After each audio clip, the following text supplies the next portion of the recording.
voudrais par ce message vous souhaiter Shana Tova ou Metuka, comme on va souhaiter à Rosh Hashanah, quand on va prendre la pomme trempée dans le miel, on va dire Shete Chadesh Lanu Shana Tova ou Metuka.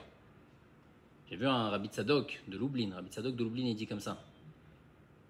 Il dit c'est quoi le chidouche? Pourquoi on a besoin de renouveau? On a besoin de renouveau dans notre spiritualité. On ne peut pas rester fade, sans vitalité. On a besoin d'un renouveau. Toute l'année qui arrive, ça va être une année de renouveau. On ne va pas rester, on va faire les mitzvot d'une manière différente. Qu'on ait un chidouche, qu'on ait un renouveau pour cette année à venir, mais que ça soit tov et matok, bon et agréable. Il faut savoir que ce qu'on fera, ça sera bien. Mais on souhaite que ça soit pas juste bien, mais que ça soit agréable. Ce que Hachem il nous envoie, c'est toujours tov. L'année, elle sera tova. Mais on veut que ça soit tov et matok. On veut que ça soit bon et agréable. Et il explique qu'on voit ça dans la pomme. Il y a une Gemara dans Shabbat qui dit que la pomme, il y a écrit qu'etapouach be'atzeayar, le peuple juif est comparé au pommier. Pourquoi?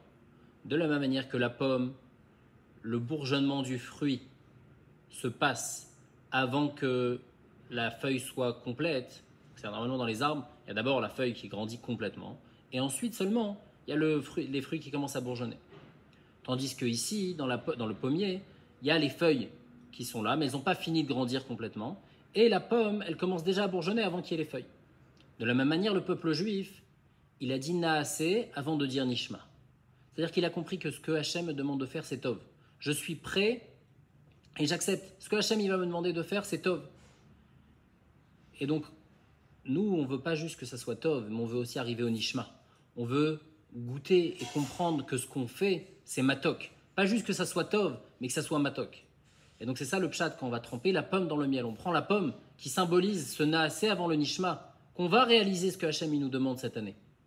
Mais qu'on arrive à le comprendre et que ça soit facile et que ça soit doux et agréable. Et c'est pour ça qu'on va tremper la pomme dans le miel, pour qu'on ait une année pleine de chidushim, de spiritualité, de renouveau dans notre Torah, dans nos mitzvot, d'un accomplissement qu'on va faire avec le cœur, et que ça soit pas juste Tov, parce qu'on sait que tout ce qui est Tov, en Tov est la Torah. Tov, c'est respecter la Torah. Donc on va faire, et c'est ça, on va avoir une Shana Tova, une année bonne, une année où on va faire du bien, mais qu'on va se sentir que ce bien, il est matok, il est agréable à notre palais. Ça va pas juste être un naasé, mais ça va être naasé venishma. On va aussi comprendre, ça va être agréable. Et donc quand on va tremper la pomme, on va penser à ça, à se souhaiter à chacun une année pleine de renouveau dans la spiritualité, que ça soit bon et que ça soit doux.